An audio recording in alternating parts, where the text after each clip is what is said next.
Ya Rasul, kenapa engkau tidak membagikan satu untuk kami? Ya Rasul, kamu mengandung dengan orang baik. Anak ada jauh kamu. Ditanya dijawab oleh Rasul dengan tersenyum.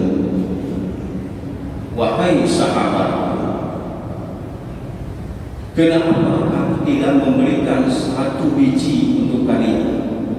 Mengapa menaruh hijau?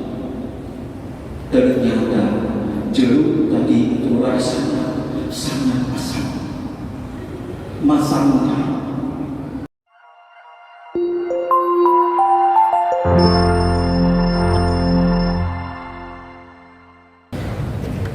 Alhamdulillah. Alhamdulillahilladzi hadana li hada wa ma kunna linahtadiya laula an hadana Allah. Asyhadu an la ilaha illallah wahdahu la syarika lah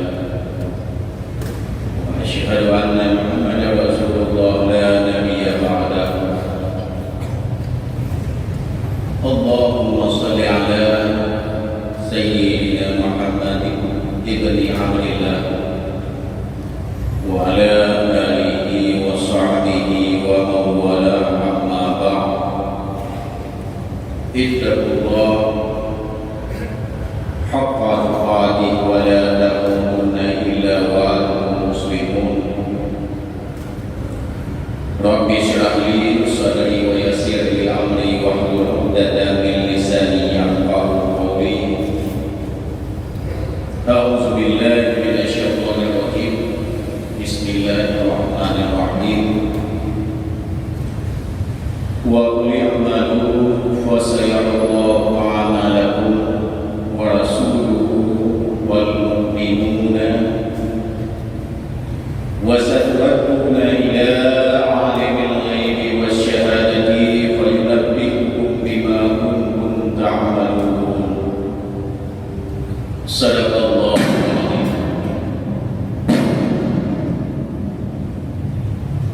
Puji syukur marilah senantiasa kita mengucapkan kehadiran Allah Subhanahu wa taala yang mana sampai detik ini, sampai saat ini, Allah dengan karunia-Nya masih memberikan kesempatan kepada kita semua untuk mengecap nikmat-nikmat Allah yang Allah limpahkan ke permukaan bumi ini. Kemudian selawat beriring salam, tidak lupa juga selalu kita sampaikan ke pangkuan alam Nabi besar Muhammad sallallahu alaihi wasallam. Beliau merupakan seorang rasul yang tangguh, seorang rasul yang luar biasa, sehingga beliau merupakan salah seorang ulul azmi yang mendapat predikat tertinggi daripada kalangan rasul. Kemudian selawat dan salam juga tidak lupa juga kita sampaikan kepada para sahabat sekalian, yang mana para ulama-ulama juga menyampaikan amanah daripada Rasul, juga layak dan sepatutnya mendapat selawat dan salam juga hingga yaumil akhir. Yang saya hormati Abi Mucin, pengurus TKM, para jamaah, guru-guru yang telah hadir pada tempat yang mulia ini, yaitu masjid kebanggaan kita, Masjid Besar Al-Hikmah Sunda. Sambil kita menanti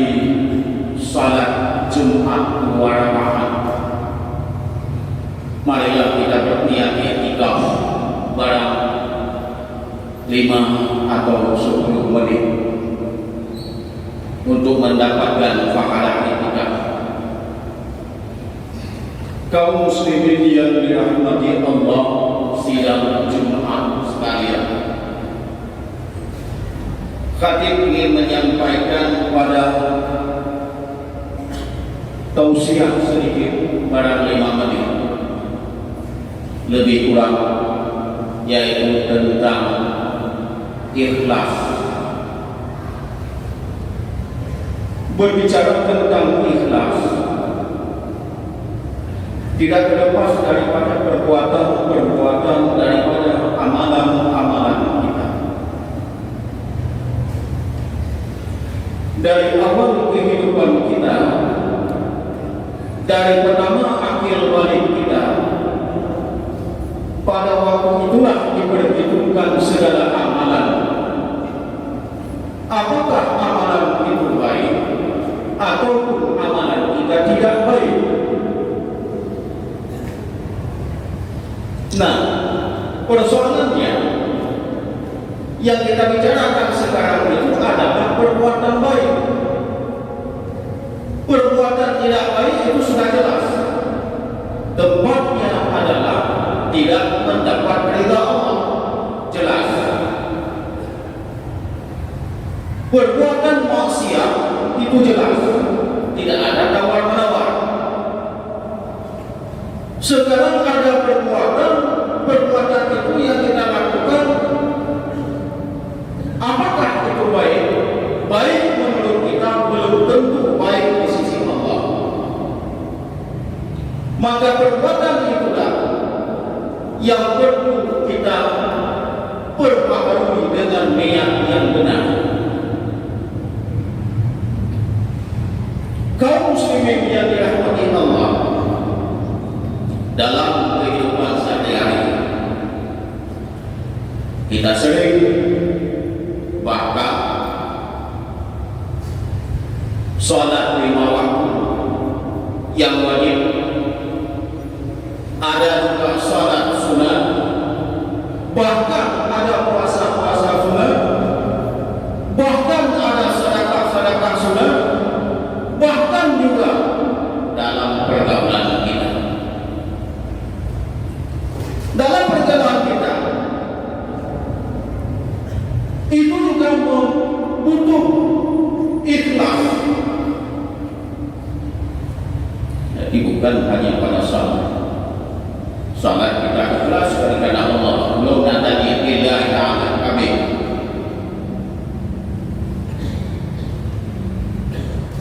Maka amalan-amalan atau perbuatan-perbuatan kita jangan hanya melihat pada salat, pada perbuatan yang lain, pada pergaulan kita sayang dengan tetangga kita, dengan masyarakat kita.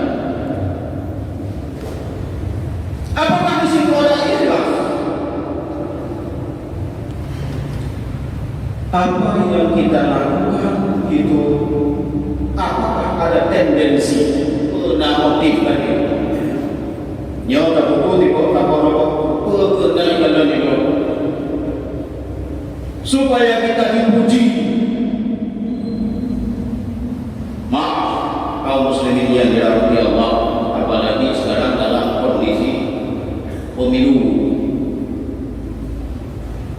Kita berapa bulan lagi akan melaksanakan kontestasi politik, yaitu pemilihan umum.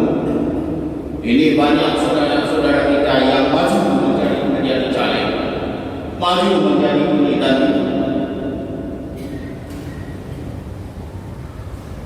Maka harapan kita, apapun yang kita lakukan, apapun yang akan kita lakukan, adalah yang pertama, luruskan niat. Yang kita lakukan itu apakah sudah benar? Lillahi ta'ala. Bismillah, dengan lillahi ta'ala. Kenapa demikian? Karena di dalam surah At-Taubah Allah telah menyatakan, barusan tadi baca tadi,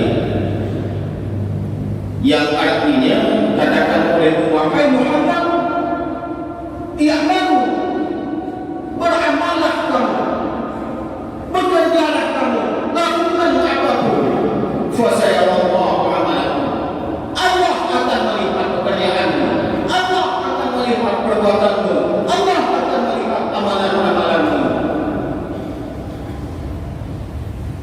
Wa rasuluhu wal mu'minun, bukan hanya Allah, tetapi Rasul Allah akan melihat apa yang kita lakukan. Orang-orang yang beriman akan melihat apakah perbuatan yang kita lakukan itu ikhlas, apakah perbuatan yang kita lakukan ada pamrihnya.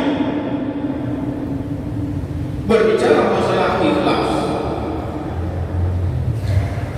Ali Al-Jardani dalam kitabnya At-Ta'rifat memberikan sebuah definisi tentang ikhlas. Apa yang dikatakan ikhlas? Yang dikatakan ikhlas, perbuatlah kamu sekalian, jangan kamu mencari orang selain Allah untuk melihatnya.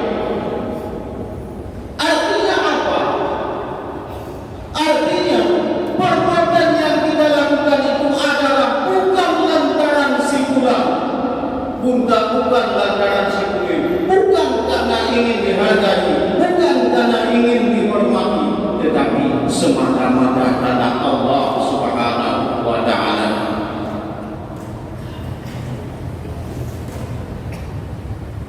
Di dalam kitab yang lain, dalam kitab Al-Hikam, Ibnu Athaillah Al-Askandari menyatakan bahwa al-a'malu suwarun qaimatun, amalan itu adalah perbuatan, adalah sesuatu yang nampak. Dari perbuatan yang kita lakukan itu adalah yang nampak, yang lahir. Wa arwahha wujudu sirril ikhlas fiha. Sedangkan ruh yang menghidupkan perbuatan tersebut adalah ikhlas. Itu kata Ibnu Athaillah di dalam Al-Hikam. Artinya apa? Artinya apapun yang kita lakukan, apapun yang kita kerjakan, maka perbuatan itu tidak akan hidup ketika perbuatan itu tidak dilandasi oleh ikhlas. Maka ikhlas di sini adalah ruhnya perbuatan. Perbuatan itu akan hidup, akan berkembang, akan bermanfaat kepada orang lain bila perbuatan itu ada ruhnya. Perbuatan itu kita ibaratkan seperti jasad. Jasad itu bermanfaat apabila ada ruhnya. Jasad itu hidup apabila ada ruhnya. Perbuatan itu akan hidup apabila ada ikhlasnya. Kaum muslimin sidang jamaah Jumat yang dirahmati Allah, dalam sebuah kisah digambarkan, diceritakan bahwa ketika tatkala Nabi Muhammad sallallahu alaihi wasallam duduk dengan para sahabatnya,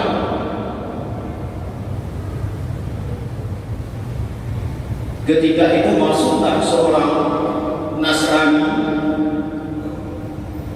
seorang perempuan Nasrani membawa sekantung jeruk. Bahwa katanya jadi oleh Nabi dengan bentuk jadi oleh Nasrani. Nabi mengambil, lantas Nabi makan satu persatu dengan wajah tersenyum. Baju. Habis. Ketika habis, barulah yang memberikan perempuan Nasrani tadi baru dia minta izin pamit.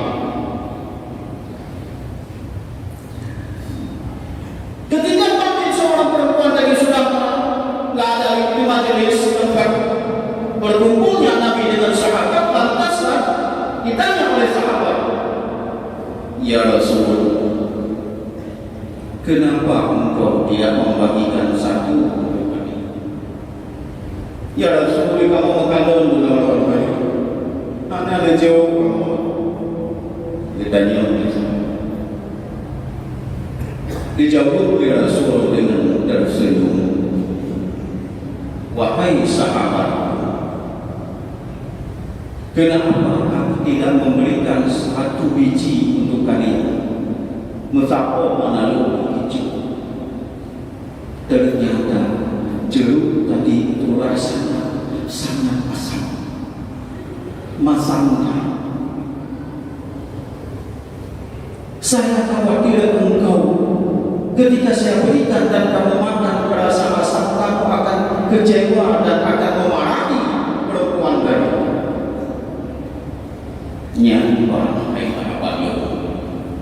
Khawatir menyelumpi kegada-gadanya pada rumah matangnya lalu bengek maka lantarannya hanya lumpi kalau bahwa pada yang masalah itu sekelumit kisah Rasul yang memberikannya dibalik kepada kita bahwa seorang pemimpin yang luar biasa, seorang pemimpin yang makan untuk sendiri, dia tahu ketika dia berikan kepada orang lain tak sanggup dia makan. Ini adalah iktibar yang pertama, bahwa contoh pemimpin adalah pemimpin yang tahu di mana meletakkan sesuatu pada tempatnya. Tapi yang paling penting di sini adalah pancaran jiwa yang dipancarkan oleh Rasul itu adalah pancaran keikhlasan seorang Rasul. Dari hati Rasul yang keluar bahwa beliau tidak ikhlas, tidak ingin bahwa sahabatnya nanti memarahi orang lain, dan tidak ingin sahabatnya itu marah. Maka beliau rela makan sendiri yang asam.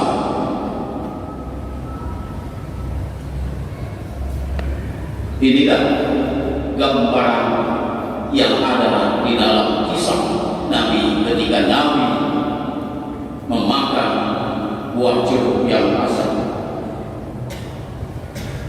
Kaum muslimin sidang jamaah Jumat yang dirahmati Allah, di dalam sebuah hadis kita sering mendengar bahwa ada ucapan dari innallaha la yanzuru ila ajsamikum wa ila suwarikum walakin yanzuru ila qulubikum. Kata Abu Hurairah, aku mendengar Rasulullah SAW berkata demikian, yang artinya di situ adalah sesungguhnya Allah, kata Rasul, tidak melihat kepada kasar-kasar kamu, tidak melihat bentukmu ketika kamu memberi, ketika kamu beribadah kepada Allah,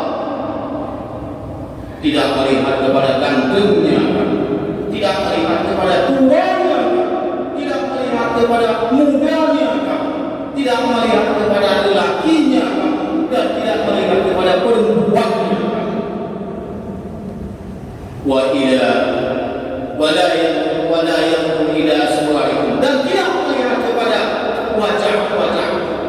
Hanya kekalian wajahmu kepada kakak yang di sedekahmu adalah orang yang tampan. Walakin yanzuru ila qulubikum, tetapi Allah melihat kepada hati. Hati kamu memberi itu ikhlas. Hati kamu memberi itu tanpa tendensi yang lain, tanpa ada tujuan yang lain.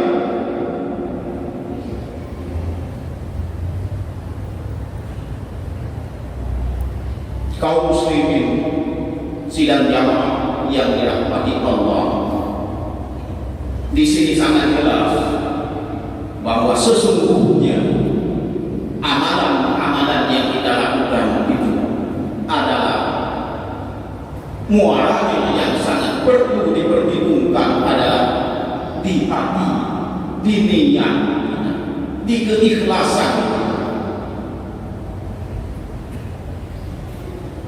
Di hadis yang lain sering kita juga mendengar innama a'malu binniyat. Segala perbuatan itu hanya dengan niat. Apapun yang kita lakukan adalah niat. Nawaitu lillah. Walikulli imri'in ma nawa. Setiap manusia adalah akan dibalas menurut apa yang diniatkan. Di sambungan hadisnya itu sering dibicarakan adalah tentang hijrah. Tapi kita di sini lebih menekankan pada persoalan niat.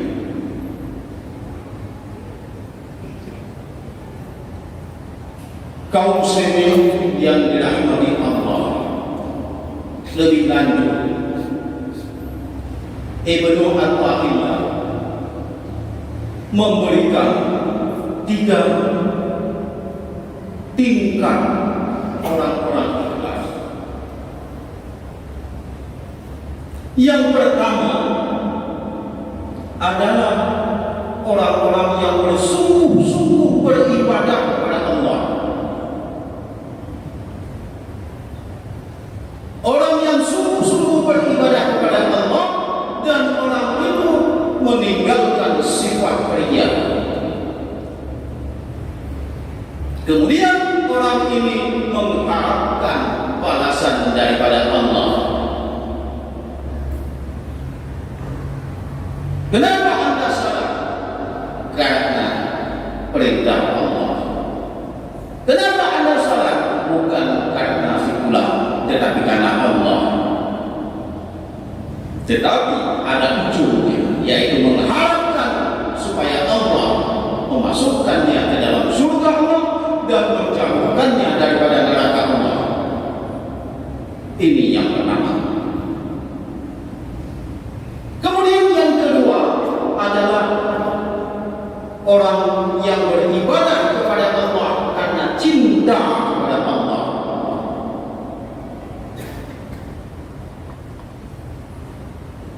Ibadah karena cinta kepada Allah ini biasanya adalah dilakukan dan dilaksanakan oleh para waliullah seperti Rabi Ahadawiyah yang sering mengungkapkan, wahai Tuhan, aku beribadah kepadamu bukan karena mengharapkan surgamu, juga bukan karena takut kepada nerakamu.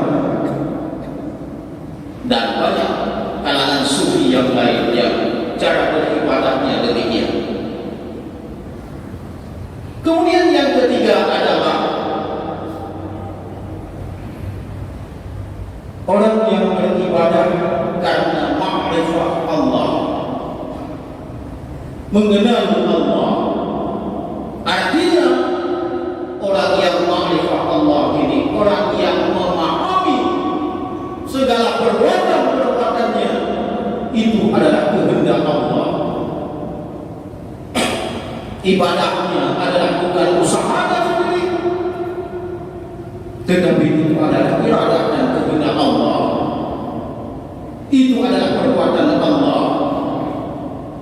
Sehingga ketika orang-orang yang demikian itu tidak beribadah, maka merasa malu kepada Allah. Ingatlah ketika Rasulullah SAW beribadah, bangun di tengah malam ketika ditanya oleh Siti Aisyah, ya Rasulullah, kenapa engkau salat? Kenapa engkau sering salat sehingga bengkak kakimu ya Rasulullah? Sedangkan engkau adalah manusia pilihan Allah, sedangkan engkau adalah jaminan Allah dalam surga. Apa kurangnya lagi? Tapi Rasul menjawab, malu saya kepada Allah atas segala nikmat yang Allah berikan kepada saya. Apakah tidak sepantasnya saya beribadah kepada Allah. Malin. Itulah contoh-contoh ibadah yang disertai oleh keikhlasan. Jadi ada 3 contoh ikhlas dan contoh ibadah yang kita lihat, baik pada para rasul maupun para wali Allah maupun para kaum muslimin secara umum. Mudah-mudahan kita tidak masuk di peringkat para wali dan para nabi. Mudah-mudahan kita termasuk di peringkat yang terakhir, yang beribadah bersungguh-sungguh kepada Allah tetapi tidak ria dan mengharapkan pahala dan mengharapkan dijauhkan daripada siksa neraka. Mudah-mudahan tausiah singkat ini dapat membawa kita kepada beribadah yang lebih bagus dan meningkatkan ibadah kita kepada